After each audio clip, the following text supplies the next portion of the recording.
Ladies and gentlemen, again let me say welcome to our home, and thank you for taking the time to be here. I'm well aware that whether you're here in person or through the medium of motion picture, that for most of you, it's not easy to fit meetings of this kind into your schedules. But the fact that you are here indicates that you do have an interest in the subject, and that means there's a tremendous obligation on my part to develop that subject with the kind of usable information that will make it worth your while. So in order not to waste any of your time, let's dispense with the usual preliminaries and get right down to the business at hand. The title of this presentation is More Deadly Than War, but the subject matter itself is revolution. We're going to examine in quite a bit of detail the communist theory and practice of revolution, particularly as applied to the United States. Now, this will not be something dreamed up out of thin air. This will be the strategy as taught by them and advocated by them in their own manuals, in their textbooks, and in their schools. Now, the organization of this material will lead to three rather startling conclusions. The first is that the communist program for revolution in America is divided into two phases, violent and nonviolent. The second conclusion is that the strategy for violent revolution calls for chaos, anarchy, mass confusion and panic among the people, a crisis in government, and then, out of the vacuum, the sudden seizure of power by communist-led guerrilla bands. The third conclusion is that the nonviolent phase of revolution actually is more important to the communists and more potentially dangerous to us. Now, the strategy for this phase calls for the gradual transition of our government into a communist regime, done peacefully and legally, but under the banner of socialism. This, then, is the outline of the material that lies ahead. So, let's start right at the beginning with conclusion number one, which is that the communist program for revolution in America is divided into two phases, violent and nonviolent. Now, a good place to begin is with this communist booklet entitled On the Nature of Revolution, the Marxist Theory of Social Change. It was written by Herbert Aptheker, one of the leading theoreticians of the Communist Party in this country. And on page 11, Aptheker says, "The equating of violence with the nature and process of revolution is not correct. Violence may or may not appear in such a process, and its presence or absence is not a determining feature of the definition." Now, this comes as quite a surprise to many of us because for years we've been used to thinking of communist revolutions only as those which involve the overthrow of governments by force and violence. Now, that entire phrase has been written and spoken so often as a single concept that many of us haven't even considered the possibility that the communists might have another approach to their goal, that they might overthrow the government without force and violence, that they might, in fact, plan to come to power through means that properly could be called peace and politics. Now, in order to go any further, it'll be necessary for us to define a few terms. When the communists speak of the two kinds of revolution, they don't come right out and say so in plain English. Of course not. You see, they claim to be practicing something called scientific Marxism, and so they have to dress up these crude concepts in elaborate phraseology. For instance, when the communists speak of violent revolution, they describe it as a war of national liberation. Now, the so-called theory behind this is that the people of the country marked for takeover supposedly are an oppressed people. They're dominated by an imperialistic foreign power that has colonized them and exploited them. And so the communists claim that it's their duty, their historic duty, to liberate them from the yoke of fascism or imperialism or colonialism or whatever. Now, naturally, the communist orientation of the movement is played down. They prefer to identify themselves usually as a People's Army of Liberation or a National Liberation Front. Of course, this is the kind of guerrilla warfare we've seen used in China, Algeria, Cuba, South Vietnam, and many other places around the world. But there are other phrases also used to describe the same process. Occasionally, they'll refer to this violent type of revolution as an anti-imperialist war or an anti-colonialist war, but they all equal the same thing. Wars of national liberation, anti-imperialist wars, and anti-colonialist wars are all phrases used to describe that aspect of communist revolution aimed at overthrowing the government by means of force and violence. To describe their nonviolent revolution, the communists most often use the term proletarian revolution, but they also refer to it as the socialist revolution and sometimes as the anti-monopoly struggle. But here again, they all add up to the same thing. The proletarian revolution, the socialist revolution, and the anti-monopoly struggle are all merely different ways in which the communists describe their strategy for overthrowing the government through non-violent means. Well, all right, having defined some of the key phrases, we can return now to the communist literature and be able to understand what they mean when they use these words. Now, in 1960, the representatives from communist parties all over the world gathered in Moscow and issued a joint declaration which included this statement: "Our time, whose main content is the transition of capitalism to socialism, is a time of socialist revolutions and national liberation revolutions." In other words, simply stated, we're living in an era of two kinds of revolution, one violent and the other nonviolent. Now, here's a document published by the Communist Party in this country in 1968. It's entitled "The New Program of the Communist Party USA, a Second Draft." And on this subject, here's what it says. "Contemporary revolutions bear two distinctive marks. They are socialist, they are anti-imperialist. More than 1 billion human beings are now embarked on socialist revolution. A larger number is in varying stages of revolution for national liberation." Well, in order to relate this general concept of two kinds of revolution to the specific application here in the United States, it'll be necessary for us to examine rather closely the communist position on what they describe as the Negro question. Now, basically summarized, the communist position on the Negro question is as follows. As early as 1928, the communists declared that the racial differences among our people constituted the weakest and most vulnerable point in our social fabric. By constantly probing and straining at this one spot, they calculated that eventually the cloth could be torn apart and that Americans could be divided, weakened, and perhaps even set against each other in open combat. They said in no unmistakable terms that the Negro people, because of their secondary social status and their predominant working class composition, offered greater revolutionary possibilities than any other cross-section of the population. To develop these possibilities, the communists proclaimed that the American Negro constituted a separate nation within a nation, a colony within the continental borders of the United States.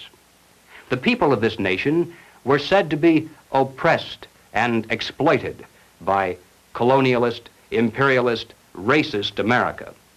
Consequently, the Communist Party called for their liberation, their right to self-determination, to break away from the United States and to set up their own nation within our borders. Now, to bring this about, of course, force and violence must be used. A war of national liberation must be fought. The territory designated for this nation to be liberated was the Black Belt in the South, those counties and states in which the Negro population was dominant. When established, the new nation was to have a Soviet-type government and be totally subservient to the Communist Party. But, and this is extremely important, the communists made it clear from the very beginning that they could never hope to capture all of the United States with a war of national liberation, only part of it. You see, elsewhere in the world, the segment of the population supposedly liberated by the communists has been a majority segment. The peasants in China, the Muslims in Algeria, all the people in Cuba. But in the United States, our Negro population is in the minority. And even if the communists should be successful in creating similar liberation movements among other segments of our people, as they're trying to do, for instance, among Mexican Americans, Puerto Ricans, and even American Indians, even if they should succeed and then amalgamate all of these together into one large liberation movement, it still adds up to a minority of the total population. And the communists are not stupid. They realize that revolution of force and violence dependent upon a minority is doomed to ultimate failure, except in those areas where they actually do constitute a majority. But they aren't going to settle for just part of the United States. They want all of it. And so they made it clear long ago that their violent war of national liberation must be secondary to the nonviolent proletarian revolution. To take the United States, all of the United States, it'll be necessary, they say, to involve white people as well as black, to create a broad coalition, a revolutionary link between the civil rights movement, organized labor, peace groups, student dissidents, and in general, to escalate the revolution in America from race war to class war. Now this, in a nutshell, is the communist position on the Negro question. Let's turn now to the record and see how the communists themselves explain it.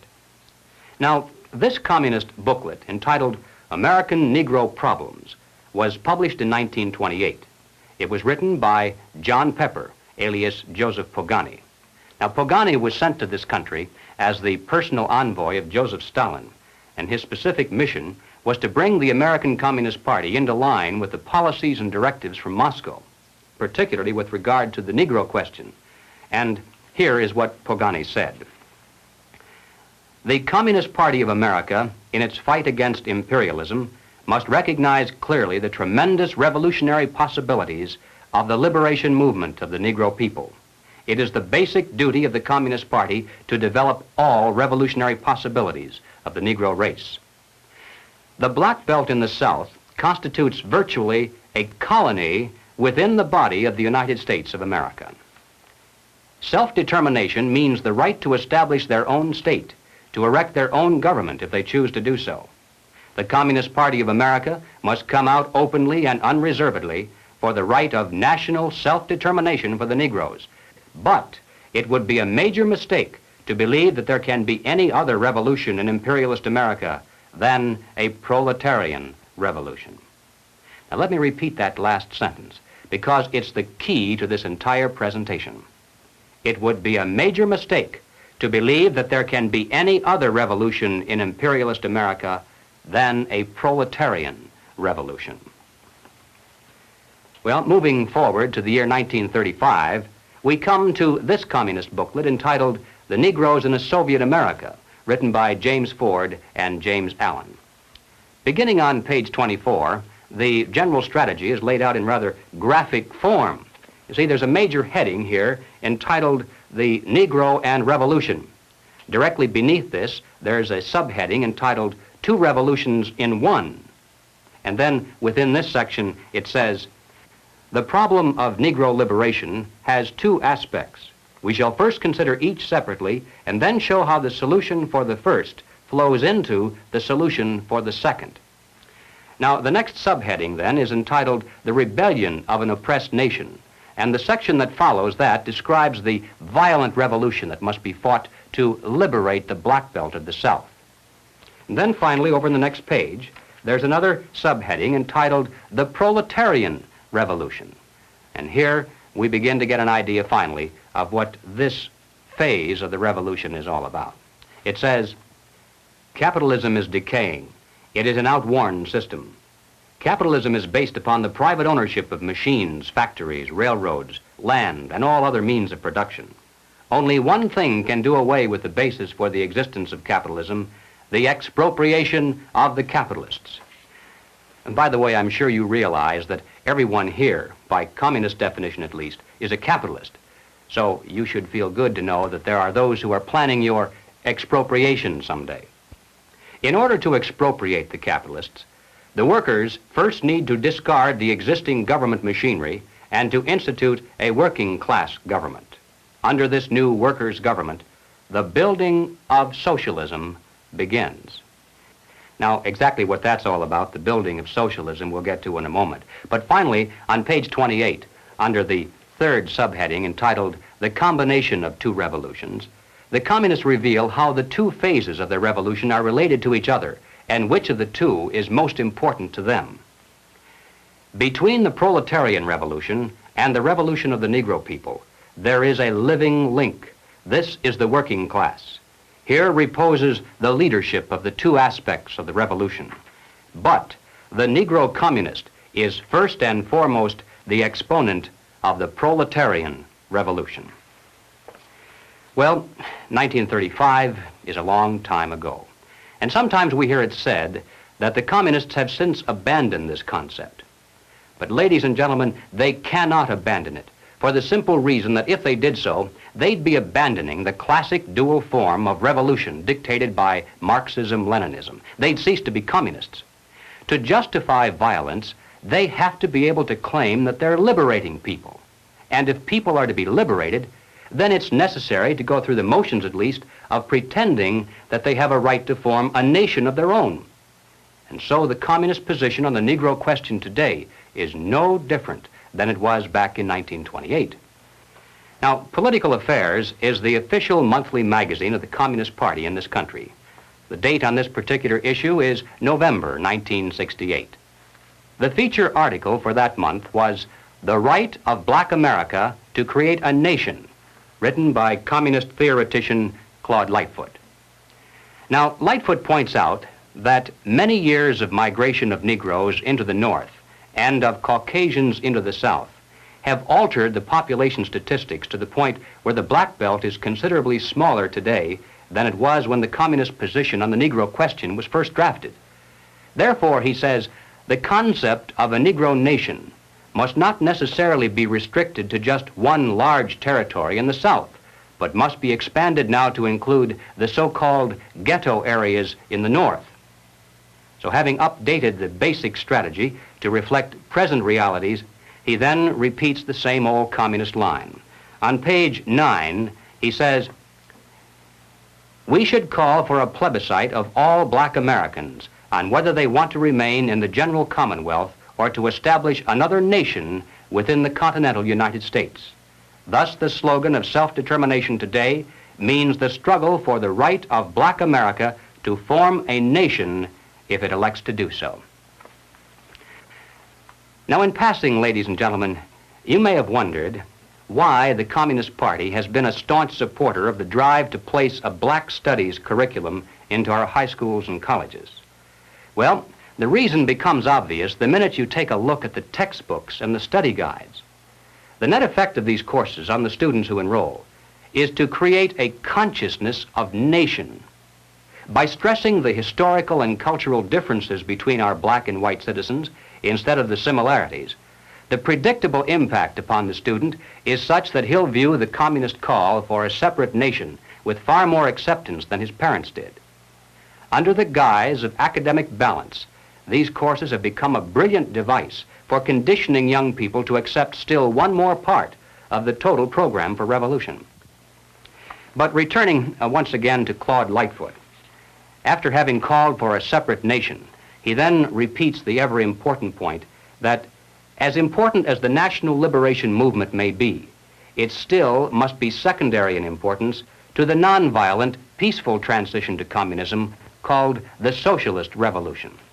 He says, "From this it follows that the advocates of a black nation must identify themselves with all that is required to set up a socialist America, recognizing that black people alone could never destroy capitalism." To digress again for just a moment, I'd like to point out that this concept of two kinds of revolution is really the basis for that much publicized split between Moscow and Peking. The Moscow group says, there are two kinds of revolution, violent and nonviolent. We believe in using either or both, depending on which combination proves to be the most effective. But as true Marxist-Leninists, we believe that the gradual, nonviolent approach is more effective in today's modern world. To which the Peking group shouts in reply, "Heresy, heresy! True, there are two kinds of revolution, and we too are willing to practice either or both, but we are the true Marxist-Leninists, for we believe that the quick, violent approach is more effective in today's modern world." And there's the total difference between the two factions of world communism. Each claims to be more correct in its interpretation of classical communist strategy. But as far as the United States is concerned, you can be sure that it makes precious little difference. Both types of revolution are being used against us today. Both are enhanced by the presence of the other, and both lead to exactly the same destination. All right, let's move along now to the second conclusion. The strategy for violent revolution in America calls for chaos, anarchy, destruction, a crisis in government, mass confusion and panic among the people, and then out of the vacuum, the sudden seizure of power by communist-led guerrilla bands. Now, this is the kind of activity, the overthrow of government by force and violence, that most people think of when they speak about communist revolutions, so there's no need to belabor the point. But I'm going to take just a moment to show the extent to which the communists actually are planning to use this kind of revolution against the United States. Now, this is not so well known. Now, here is a book that I think ought to be in every home library. It's entitled Color, Communism, and Common Sense by Manning Johnson. Now, as you can see from his photograph, Manning Johnson was a Negro, and he was also a member of the Communist Party. He joined the party as a young man because he honestly believed that the communists were trying to improve the conditions of his people. He was a dedicated communist, and eventually he rose to one of the highest ranks. He was appointed to the National Negro Commission of the Communist Party, USA.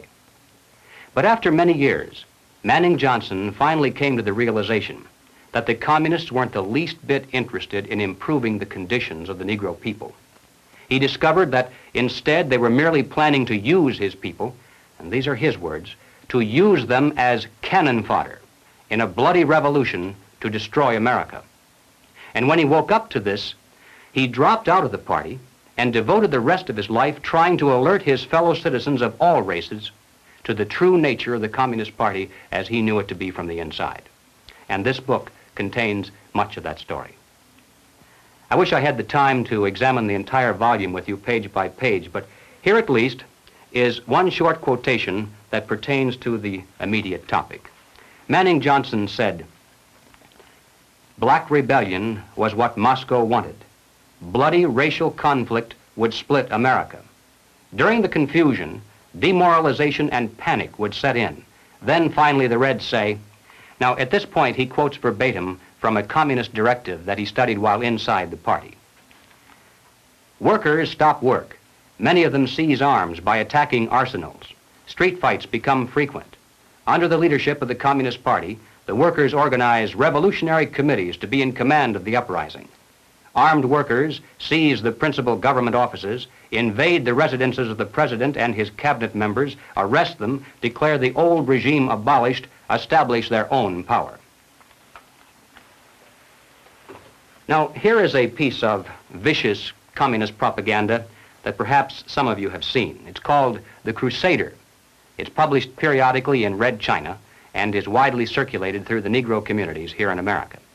It's written by Robert F. Williams, one of the organizers of the Revolutionary Action Movement, better known as RAM. Williams also was the president of the local chapter of the NAACP in Monroe, North Carolina. At that time, needless to say, he wasn't telling very many people that he was also a member of the Communist Party. Now, one day back in 1961, he decided to start a small war of national liberation of his own. Apparently, he was too impatient to wait for the big signal. So finally, to avoid prosecution for assault with a deadly weapon and for kidnapping, he fled to Cuba and then to Red China, where he now writes communist propaganda. One other thing you should know about Robert Williams is that recently he was elected by members of SNCC, CORE, RAM, the NAACP, and similar groups as the president in exile of something called the Republic of New Africa. Following the communist line in every detail, these men claim that they're the representatives of a new government and a new nation within the continental borders of the United States. They issued a demand to the State Department that a large segment of land be turned over to them as their rightful territory. The proclamation said that they're now prepared to negotiate in good faith the peaceful transfer to them of the southern portion of the United States. The implication being, of course, that if they don't get it peacefully, then they'll just have to take it by force and violence. Already, the Republic of New Africa has established a central headquarters in Mississippi, and its leaders in the north are actively recruiting a Black Panther guerrilla force and what they call a Revolutionary Freedom Corps, the RFC, from among black militant students to act as organizers and to set up local provisional governments, as they call them, in the so-called ghetto areas. But the reason I've mentioned all this is merely to introduce properly one Robert F. Williams, the president in exile of this Republic of New Africa and the author of The Crusader. Now here is what Robert Williams says. The lifeblood of U.S. capitalism is its productive capacity and its extensive commerce. If these two factors were to become paralyzed and rendered sterile, the orderly function of the government establishment would degenerate into a state of chaos, and the superstructure of the system would collapse. The more automated a society is, the more vulnerable it is to forces of calamity. What would highly mechanized America be without electrical power? What would it be without modern transportation? What would it be without its industrial capacity? And then, having asked these questions, Robert Williams proceeds to explain in minute detail exactly how to manufacture the devices that can be used by a mere handful of people to ensure that highly automated America will lose its electrical power, its modern transportation, and its industrial capacity. I can assure you, ladies and gentlemen, that less than a dozen people, if they know what they're doing, can reduce any of our major cities into a helpless, seething mass of confusion, panic, and death. Just one person can poison the city's entire water supply, or destroy the main aqueduct, or blow up the principal pumping stations. And where would people in Los Angeles, for instance, get a drink of water if it didn't come out of a pipe? And how long can a human being survive without water? 4 or 5 days, perhaps? But long before that, there'd be tens of thousands of people dead in our cities, not from thirst, but because they were unable to defend what water they had from roving bands of desperate people who were dying of thirst. And that's thinking only of the loss of water. In your mind's eye, compound that with no food, no electricity, no way to dispose of sewage, no police protection, no water pressure to fight fires, no radio or TV, no telephone, no buses, no gasoline for your car, no way to escape, no place to go if you could. And don't think for a minute that the countryside would be immune from disaster either. In this issue of The Crusader, the communists call not only for extensive chaos within the cities, but for putting to the torch every village, every forest, every field, and every barn. The plan is for raging fires from one city to the next. The reason? Well, first, there's the value of sheer destruction. Secondly, it would force us to deploy our defenses and rescue units over the widest possible area. The communists point out that as long as our police and National Guard remain concentrated, they're invincible. But if they can be forced to spread out over the entire city and into the countryside as well, then they can be picked off from ambush one by one. And the third value of massive fire to the communists is psychological.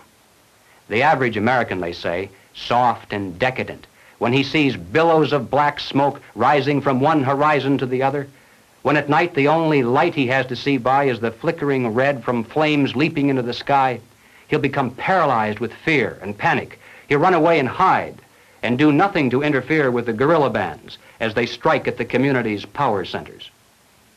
The Crusader explains how to set up sniper units in crowded metropolitan areas, how to manufacture jumbo Molotov cocktails, the gallon jug size, and how to mix the gasoline with certain ingredients to make it burn like napalm, how to pour gasoline into utility manholes in the streets to set fire to the main telephone cables, how to put sulfur tips from matches into air conditioning units and blow up large buildings, how to ignite gas mains and oil storage tanks. It explains how radio-controlled model airplanes can be used to fly explosive charges over heavily guarded fences into gasoline storage areas or munition stockpiles. It even calls for infiltration into the National Guard units. revolutionaries posing as non-militants for the purpose of getting free military training and for gaining access to critical military supplies and heavy weapons. And then, finally, Robert Williams says this: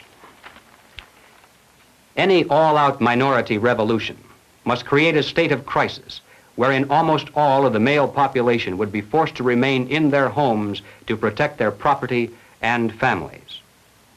The middle class is very large, but it is not accustomed to deprivation and terror. Because of its affluence, it has waxed soft. It has no stomach for massive fire, blood, and violence. The motive force behind its life drive is its endless pursuit of prestige, conspicuous consumption, and sensual pleasure. A few years of violent, sporadic, and highly destructive uprisings will set the stage for the grand finale.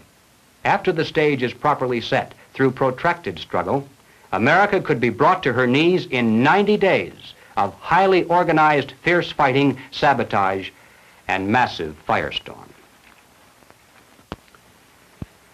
Now, ladies and gentlemen, no evaluation would be complete if we failed to note that the communist blueprint calls also for white retaliation and violence in the black communities. It's a very important objective for the Communist Party. So far, they've only been able to involve a small percentage of our Negro people in this war of national liberation. The great majority want no part of it in any form. But the one sure way to change that is to have white vigilante groups striking into the Negro sections supposedly to seek revenge. We mustn't kid ourselves into thinking that the communists have placed their agitators only into the black communities. They're working both sides of the street. They want hatred, violence, and bloodshed between the races, and they don't care how they get it or whom they use, even children if necessary. Part of the plan calls for commando squads of black revolutionaries to drive into the white residential areas and shoot little children playing on the sidewalks for the sole purpose of drawing out of the white communities violent retaliation into the black communities. Now, this is extremely important to the communists. They must have it, for in this way they plan to unite the entire Negro population for protection behind the militant minority. It's not a very pretty picture, but it's one we need to understand so that no matter what happens to us or to our families, God willing, we'll have the strength at least to avoid doing anything that would play further into the hands of the communists. Ladies and gentlemen, the plans and preparations for a communist revolution of force and violence are far advanced. The organization behind these preparations has almost unlimited financial resources, and it provides both training and leadership based upon years of experience in many other countries. Our enemies are deadly serious about their task, and it's nothing short of national suicide for us to continue to ignore their plans and their progress. Well, all right, having said this, now I'm going to qualify it somewhat by turning to conclusion number 3. As important as the strategy for violent revolution is, and it certainly cannot be overstressed, nevertheless, the strategy for nonviolent revolution is even more important to the communists and more potentially fatal to us. So let's turn next to that part of the total picture. Ladies and gentlemen, as pointed out previously, the communists can never hope to come to power over the entire United States through a so-called national liberation of a minority population. They can capture a large portion of it, and they can create an awful lot of chaos and destruction everywhere else. But to take the country as a whole will require an entirely different approach. The violent revolution becomes of primary value to the communists to the extent to which it can be used to condition the masses psychologically to accept the nonviolent revolution, which is offered supposedly as the only alternative. Hoping to avoid further violence and bloodshed, the public is to be pressured into accepting measures that will move the country gradually and legally toward communism, but without calling it that. The strategy of the proletarian revolution calls for the quiet conversion of our government into a communist regime, but under the banner of socialism. Well, what is socialism? All right, let's define it. According to the dictionary, socialism is a political concept based upon the principle of government ownership and control of property, the means of production, and the avenues of commerce. But the important thing, as far as this presentation is concerned, is how do the communists define it? And this is where many people are surprised to learn that the communists have an entirely different meaning for the word socialism than the average American has. Did you know that there isn't a single communist country in existence anywhere on earth? That's right, not one. Russia isn't a communist country. Red China isn't. Cuba certainly isn't. These are socialist lands. That's how communist leaders always describe them. You see, according to the teachings of Karl Marx, communism will come to this world only in some future utopian era, when men will have learned to live together in perfect harmony, when they'll no longer be greedy or competitive, when they'll want to share equally with their fellow human beings and have nothing better than anyone else. When this comes to pass, there'll no longer be any need for police or for government of any kind. And then, he said, the state will wither away. When that happens, said Marx, it will be communism. In the meantime, comrades, whenever we come to power, we shall call it socialism. So the next time you hear a communist spokesman stand before a college audience or a TV camera and say innocently that all the communists are doing here in America is working for socialism, you must understand what he means by that word. What he's really saying is all the communists are doing is trying to bring to America exactly the same thing they now have in the Soviet Union and Red China. Now, they can call that socialism if they want to, but most Americans, I think, would describe that over there as communism. The new program of the Communist Party on this subject has this to say. The term socialism describes but the first stage of a new society that in its full development is called communism. Socialism is a transitional stage. Well, the important question, though, is why do the communists promote socialism? Is it merely because they honestly believe that it's a necessary transitional stage to some higher, more perfect form of society? I don't think so. I doubt very much if the communist leaders believe their own fairy tale. And I'm sure they're not so naive as to believe that their present super state is ever really going to wither away. But they promote socialism just the same because they know that socialism, by definition, means control over people. If the government owns and controls all property, all means of production, and all avenues of commerce, then it controls all people. If we're dependent upon the government for our food, our clothing, our shelter, our jobs, our medical care, then we're far more effectively controlled by those who hold political power than if they stood over us with soldiers and weapons. Some years ago, I happened to attend a meeting where several anti-communist refugees from behind the Iron Curtain were called upon to relate their personal experiences. Some of the questions that came from the audience were rather naive, I suppose, because finally, one of the refugees spoke up and he said, "You know, you Americans have funny ideas about life under communism. Apparently you think there's a communist soldier standing on every street corner with a rifle and bayonet to keep the people in line. But this isn't so." He said, "Oh, sure, in the beginning there were plenty of soldiers and executions and deportations to slave labor camps, but we don't see much of that anymore. The open violence lasted only for about a year or a year and a half, and then the anti-communist leadership was liquidated. And now, to the casual observers, there's a great deal of apparent calm and freedom." For instance, he said, "I lived in the largest city in the country. We had a large park there directly across the street from a beautiful church." He said they left one church open, one in the entire country, primarily for guided tours of visiting Americans who had come to see if religion was being persecuted. He said, theoretically, anytime I wanted to, I could have gone into that park, stood on a bench, and spoken out against communism. Then I could have walked across the street into that church and knelt down in prayer, and I wouldn't have been arrested or bothered in any way.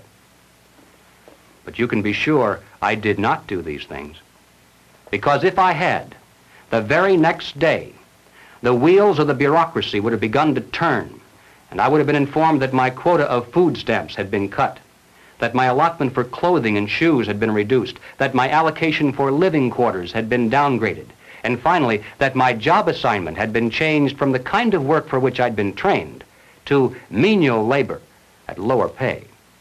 So none of us did any of those things that we were theoretically entitled to do because of the tremendous power that the Communist Party had over our economic existence. And then he said something that I'll never forget. He hesitated for a moment, and weighing his words very carefully so as not to hurt our feelings, he said, "You know, I came to America expecting to find a nation of free men. But instead, I find exactly the same thing. Everywhere I look, I see men and women who know that communists are making headway in this country. They know that something must be done and that someone must stand up to them. But they themselves do nothing. They remain silent because they're afraid that if they speak out or take a stand publicly, it'll be bad for business. They may lose a client. They may even lose their jobs. Or perhaps they're receiving a regular government check and already are too dependent upon some of the very people and programs they know they should oppose." And then he said, "These men voluntarily have gone behind the Iron Curtain. They're already taken over by the communists. The only difference is that for the present at least, they can still get out any time they really want to, and we could not." I think there's a great lesson to be learned from that because it's true, isn't it? There are many men who are physically brave beyond any question when it comes to standing up against a tyranny that threatens with armies. Some of them carry the actual scars of battle to prove it. But when it comes to this new kind of war, they're lost to the fight. When there is no battlefield, when the weapons are not rifles or bombs but economic pressures, then who is your enemy? How do you fight? Where do you begin? It's precisely for these reasons that any modern dictatorship must have control over the economic sphere of all human activity. This was true of Nazism, it was true of fascism, it's true of communism, and it's also true of socialism. Regardless of what name we give it, total government control is by definition totalitarianism. That's what the word means. Now, Leon Trotsky, as you recall, was one of the original Bolsheviks who led the communist revolution in Russia. In 1937, Trotsky wrote a book entitled "The Revolution Betrayed." And in this book, here's what he said. "The basis of bureaucratic rule is the poverty of society in objects of consumption. When there is enough goods in a store, the purchasers can come whenever they want to. When there is little goods, the purchasers are compelled to stand in line.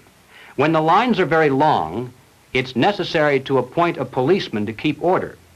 Such is the starting point of the power of the Soviet bureaucracy. It knows who is to get something and who has to wait." And ladies and gentlemen, there's no better description than that of why the communists work to promote socialism. No matter whose definition you use, under socialism, those who run the government, and the communists are confident that in America they eventually will be the ones who do so, those who run the government will know who is to get something and who has to wait, and that represents control over human beings. What has all this to do with the communist revolution in America?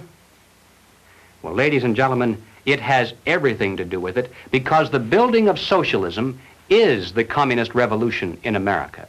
It represents the process whereby our country can be moved gradually toward communism without the people even being aware of it. No matter what grievance we may have, real or imagined, no matter what national problems we may face, The communists seize upon these as excuses to build socialism. They have one and only one solution for all problems: more government, and then more and more until it's total government. And forgive me for saying it one more time, total government is communism. Again, let's turn to the record. Shortly after the Watts riot in 1965, the Communist Party brought out this pamphlet entitled The Watts Upsurge, a Communist Appraisal. And here is what it said. The challenge of the Watts explosion can be met only by a truly massive program, a vast increase in the investments in the War Against Poverty program.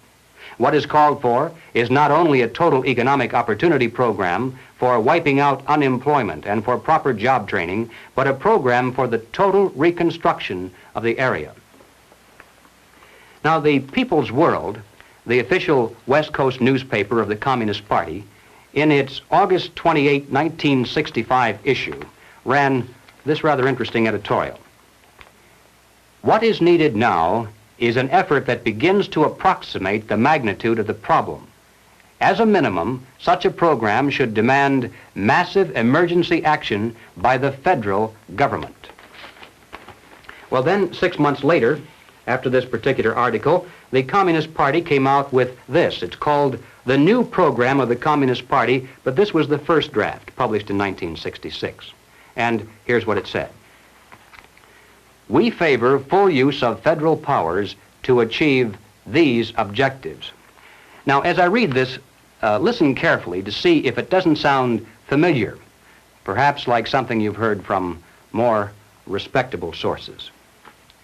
Government assumption of responsibility for assuring a guaranteed annual wage. Complete cradle-to-the-grave social insurance coverage, including all medical care. Equal educational opportunities for all, with acceptance of the principle of student stipends.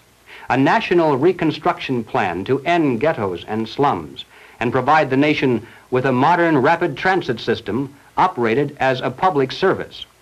And passage of a National Youth Act that will ensure education, vocational training, and employment at decent wages for the younger generation. Does that sound familiar? Well, ladies and gentlemen, if it reminds you somewhat of the Great Society, it's because it is the Great Society, lock, stock, and barrel. Gus Hall, head of the Communist Party, explained it this way. This is the January 24th, 1965 issue of The Worker, and Gus Hall said, "The communist attitude toward the Great Society can be summarized in an old saying that two men sleeping in the same bed can have different dreams. We communists support every measure of the Great Society concept because we dream of socialism." And when you recall what Gus Hall means when he says socialism, then you realize that the communists support the welfare programs of the Great Society, the New Deal, the New Frontier, or whatever they decide to call it in the future, because they dream of bringing communism to America through these programs. The next question of importance is, how do the communists promote socialism? Certainly it takes far more than a mere declaration of intent, more than writing a few books. How can they bring it off, especially when there are so few of them? How can they manipulate the vast majority into accepting socialism when they really don't want it? Well, here again we find that they have a plan. The strategy is precise and well tested. It's called revolutionary parliamentarianism.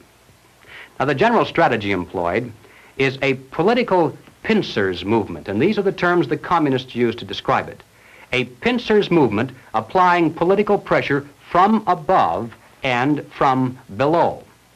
Now, when they talk about pressure from above, they mean using their people and their influence within the very government marked for takeover to bring forward official recommendations for legislation.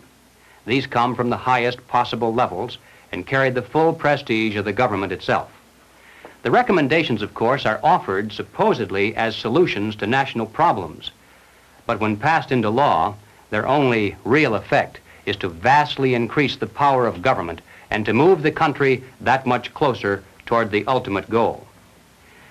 The pressure from below, then, involves using their influence over the various mass membership organizations of the country to create the appearance of great popular support for these recommendations. Of course, the members of those organizations must never suspect that they're being used to promote the communist program. Now, the silent majority, the average person with no particular axe to grind, is caught right in the middle. He looks above and sees highly respected spokesmen for government calling for socialist legislation. He looks below and sees mobs of demonstrators shouting for the same thing. He says to himself, has everyone gone crazy, or is it me? Now, he's still in the majority, of course, but he doesn't know it. He thinks he's helplessly outnumbered, and he bows to what he thinks is the democratic will of the majority. All that remains, then, is for the duly elected legislators to place their own careers and political expediency above the best interests of the nation, to yield to this political pressure and pass the legislation into law.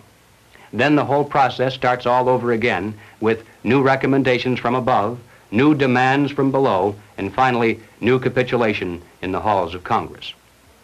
In this way, the nation can move to the left in giant strides until the ultimate goal of communism itself is reached entirely legally through the constitutional process and in the name of the nation. Now, this government pamphlet entitled "The New Role of National Legislative Bodies in the Communist Conspiracy" is a reprint of 2 chapters taken from a communist textbook used in Czechoslovakia.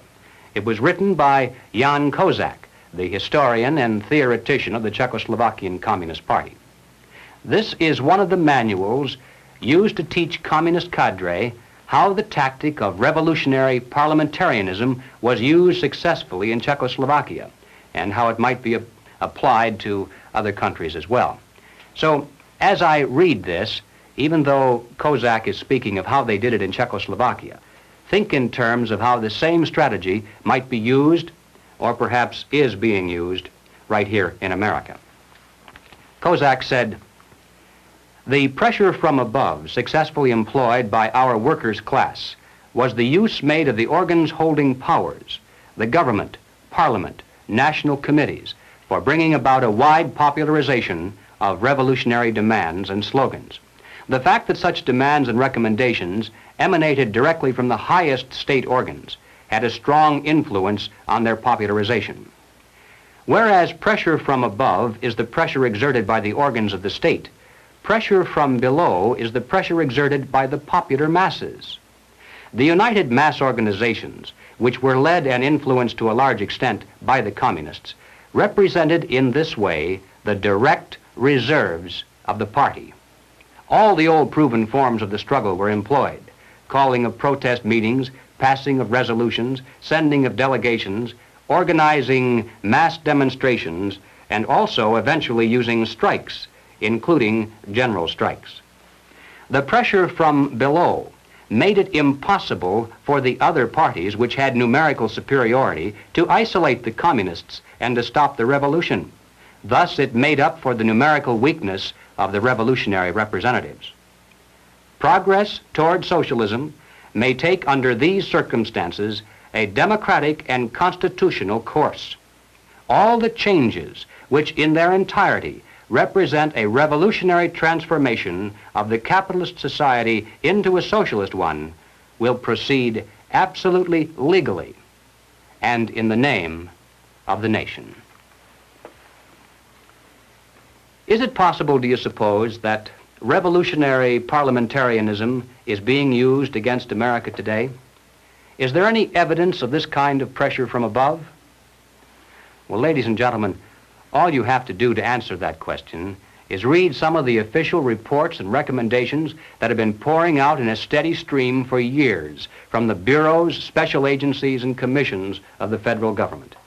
Consider, for example, just those reports issued by the various President's Commissions: the President's Commission on Automation, the President's Commission on Crime, the President's Commission on Civil Rights, to name just a few. Now, this is perhaps the most classic recent example, it's the report of the President's National Advisory Commission on Civil Disorders, better known as the Kerner Report, released to the public in March of 1968. Have you read this? It's incredible. The list of recommendations supposedly to remove the causes of civil disorders in America reads almost identical to the new program of the Communist Party. And that's not much of an exaggeration either. It calls for the vast expansion of all welfare programs and agencies. It suggests absorbing all city, county, and state welfare programs into one gigantic federal welfare program. And why have state socialism when you can have national socialism? It calls for a government-guaranteed minimum wage. It calls for federal financing and control of every conceivable sphere of human activity: education, housing, transportation, even insurance policies. It calls for strict gun control laws and even recommends the creation of a national police force. Well, naturally, it doesn't call it that by name. It refers to it as the National Law Enforcement Center. But there's no doubt as to what its ultimate form will be, especially since it's to operate in conjunction with the Defense Department. But the most incredible thing about this report, I think, is not the list of recommendations. That's almost expected from groups of this kind nowadays. The real shocker lies in its findings, the discoveries it made. Here was a body of men, highly respected, with the prestige and financial resources of the federal government at their disposal. Their task was to uncover all of the causes of civil disorders in our land, and to do so impartially with favor or malice to no one, let the chips fall where they may. Now, would you suppose that the Communist Party played some tiny, microscopic role in the riots, the campus disorders, the assaults against police? Well, you're mistaken. Just because the leaders of these revolutionary movements carry the Viet Cong flag, pay homage to Che Guevara, travel frequently to Moscow and Peking, preach against capitalism, promote the building of socialism, follow the communist line without deviation, and move in perfect unison in every major city, that doesn't prove anything. According to the Kerner Report, the communists are playing absolutely no role at all in our nation's civil disorders. Look it up in the index. Here's a book with over 600 pages of fine print dealing with all of the causes of civil turmoil. And the words communism or communist aren't found even once. Not even to say that they looked into it and found it not to be an important factor, which is the expected cliche today. Apparently, the internal threat of communism is no longer even worth looking into. But what about the other half of the pincers? Is there any evidence of pressure from below? Well, consider the nature of such things as the mass action tactics of the Selma March of 1965, the various peace marches and civil rights marches held in almost every major city in the intervening years, the Poor People's Campaign and Resurrection City. What are these? Do they truly represent an expression of the majority of Americans, or are they merely well-organized pressure groups putting on an impressive show to create the illusion of vast popular support? And what effect does this have on Congress? Every time there's a new show of strength, doesn't Congress buckle under the political pressure and pass into law the recommendations previously made by some commission or agency of the federal government? And hasn't the silent majority been caught between these pincers? And hasn't the country been taking giant strides to the left through our constitutional process and in the name of the nation? The entire process was best described, I think, by Martin Luther King. He wrote an article for Saturday Review, which appeared in the April 3rd, 1965 issue. And here is how he described it. The goal of the demonstrations in Selma, as elsewhere, is to dramatize the existence of injustice and to bring about the presence of justice by means of non-violence. Long years of experience indicate to us that Negroes can achieve this goal when four things occur. 1, nonviolent demonstrators go into the streets to exercise their constitutional rights. 2, racists resist by unleashing violence against them. 3. Americans of conscience, in the name of decency, demand federal intervention and legislation. And 4. The administration, under mass pressure, initiates measures of immediate intervention and remedial legislation. And that, ladies and gentlemen, is a perfect description of how pressure from below is being used in America today to further the nonviolent proletarian revolution. You know, it always bothers me when I have to agree with the communists. It doesn't happen very often, but every once in a while, I'll read something in the communist press that is 100% correct. It comes out in their favor even without their having to lie about it. And here's an example. In the People's World, the January 29, 1966 issue, the communists said, "The problem is that the power structure that runs both of the old political parties seems to have great difficulty in comprehending what is taking place in the Negro freedom movement. They don't know a revolution when they see one." And all I can say to that is amen. They sure don't. They call it everything under the sun except a revolution. And they're the same people, by and large, who still tell you it can't happen here. Ladies and gentlemen, not only can it happen here, not only is it happening here, but it has been happening here for years. The problem is that most of us haven't been able to recognize a revolution in all of its forms when we saw one. Well, all right, so what do we do about it? What are the countermeasures that need to be taken? And where do we begin? We begin by knowing what not to do, because if we do the wrong things, obviously that's worse than doing nothing at all.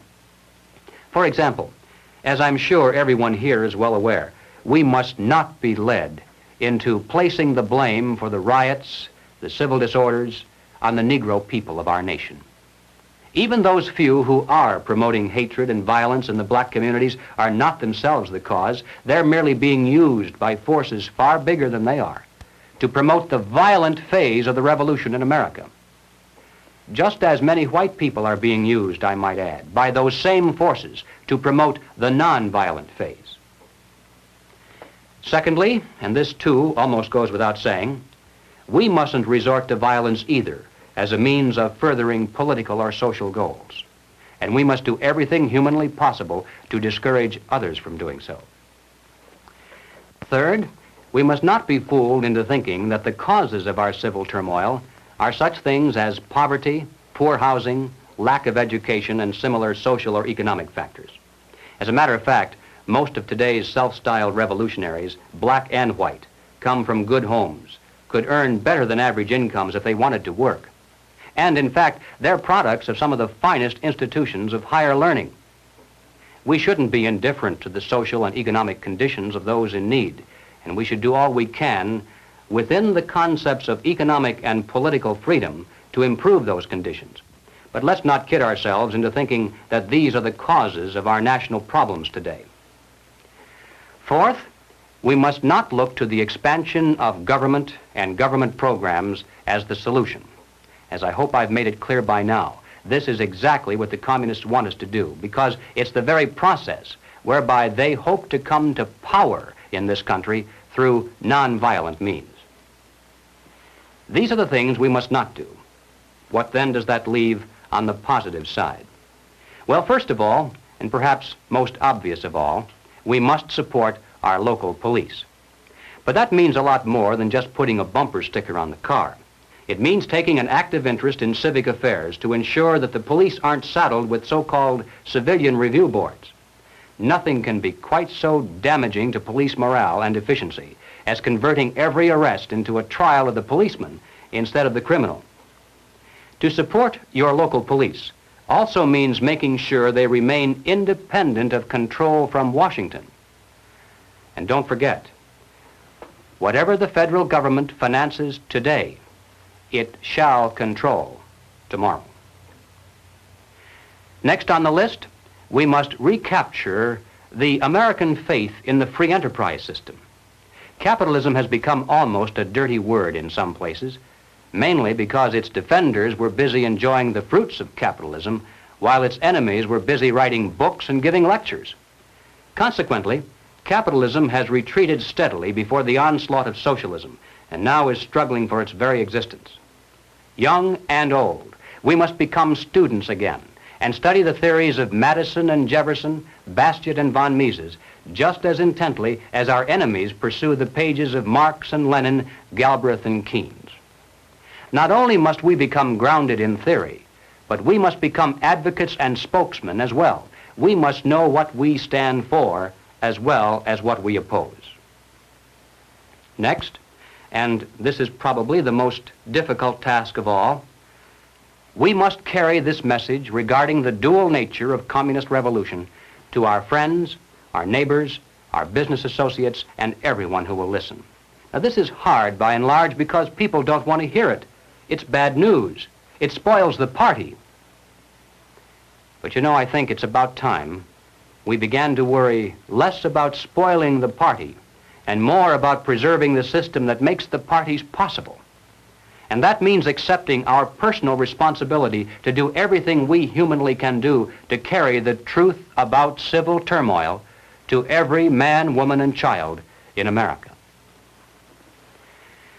Now, ladies and gentlemen, none of these proposals will produce results, and nothing else you may suggest will do so either, unless and until we get right down to the heart of the problem, the life force of the revolution itself. We must discover the identity of those individuals, both above and below, who consciously are furthering the communist program for revolution, and then remove them from their positions of trust and leadership. Anything less than that will be totally futile, because we'll merely be running around trying to put out 1 or 2 fires over here, while they're busy setting 10 new ones over there. Now, of course, the minute you begin to think along these lines, you'll become the target of a whole barrage of attacks. You'll be called a witch hunter, a McCarthyite, a right-wing extremist, and other delicate phrases that are well designed to intimidate the average person into silence. If that doesn't work, then you'll be called a fascist, or at least a dictator, because supposedly you want to deny basic constitutional freedoms to a small group of Americans just because they happen to hold political views that are different from yours. How many times have you heard that? And you know, at first it sounds almost convincing, but the argument is a trap. And the bait inside that trap is the hidden assertion that the Communist Party is merely a political party. Now, if it were a political party and that's all, then of course we would have to grant them all the same constitutional rights and immunities as other loyal American citizens. But if the Communist Party is not a political party, if it is in fact a supranational organization dedicated to world conquest, if in addition to political means it also uses military means, economic means, propaganda means, bribery, blackmail, treason, murder, and any other means that suit its purposes, then its members are not political by nature, are not loyal to the United States, and have no legal or moral claim to constitutional liberties. There's no such thing as absolute freedom. For every liberty, an equal and opposite restraint is required. For example, in order for us to enjoy freedom of speech, it's necessary to deny others the freedom to come in here and break up this meeting. The logic of liberty is that it must stop short of the liberty to destroy itself. And if we're to preserve the freedoms we cherish in this land, then we mustn't be tricked by clever propagandists into giving the Communist Party the freedom it seeks to destroy freedom for us all. Well, now, ladies and gentlemen, I'm going to close this presentation with 2 observations that I know you may not want to hear, but they must be made nevertheless. The first is that this struggle in which we're now engaged, in a very real sense, is more deadly than war. call it what you will, Cold War, revolution, struggle, whatever. The present stakes are higher than in any other war we've ever known. After all, why do we dread war? Well, there are three reasons: death, destruction, and human suffering. But ladies and gentlemen, if communism should ever come to America, we'll face more death, destruction, and human suffering than any people in history has ever faced at the hands of their invading conquerors. And it would make no difference whether the road to communism were traveled violently or non-violently. The so-called expropriation of the capitalists that would lie at the end of that road would constitute one of the greatest bloodbaths of history. Now, the second observation is related to the first. It is simply that we have now passed the point of painless solutions and parlor patriotism. There was a time, and not too long ago, I think, when we could have pulled ourselves out of this without too great a sacrifice on the part of anyone. All that would have been necessary would have been for us to take an interest in the domestic affairs of our nation and to insist that our elected representatives merely enforce the laws that were then on the books to protect us from internal subversion and to keep the enemy outside the gates. But we didn't. Instead, we slept. And one by one, those laws were stricken down by the Supreme Court. Congress failed to repair the damage, and our defenses are no more. Now the enemy is inside our gates. He is on our streets. He is in our halls of Parliament. And now there is hell to pay. Our enemy is not going to leave quietly just because we suddenly discover him and ask him to go. Hardly. The nature of tyranny is such that, like the barb on an arrow, it goes in easily. But the price of pulling it out is a piece of flesh. Now let me be more specific. Before we finally win this battle, and I should hasten to say that there's no doubt in my mind that we're going to win. I'm increasingly convinced of this. But before we finally do see victory, it's now inevitable that some of us, even in this room, will lose our lives in the communist revolution that already is raging around us. I can't tell you who it's going to be, of course. But I can tell you that it'll make no practical difference whether we're resisting at the time or whether we're merely trying to hide. Most of the casualties will occur because people just happen to be in the wrong place at the wrong time. Now, I mention this not to suggest that we all grab our guns and groceries and head to the hills. In many ways, this too would be playing right into the hands of the communists. No, I mention it for only one reason, and that is to stress the seriousness of the challenge that now confronts this nation. It's literally a question of life and death for all of us. And it's about time the American people began to face up to that fact and to act accordingly. I have no idea of what each of you is going to do in the critical days that lie ahead. It may be much, it may be little, it may be nothing at all. I don't know. Only you can answer that question. But ladies and gentlemen, whatever it is you decide to do for your country, do it soon. Do it now. Every minute that you delay further will add dearly to the price of ultimate victory. Thank you.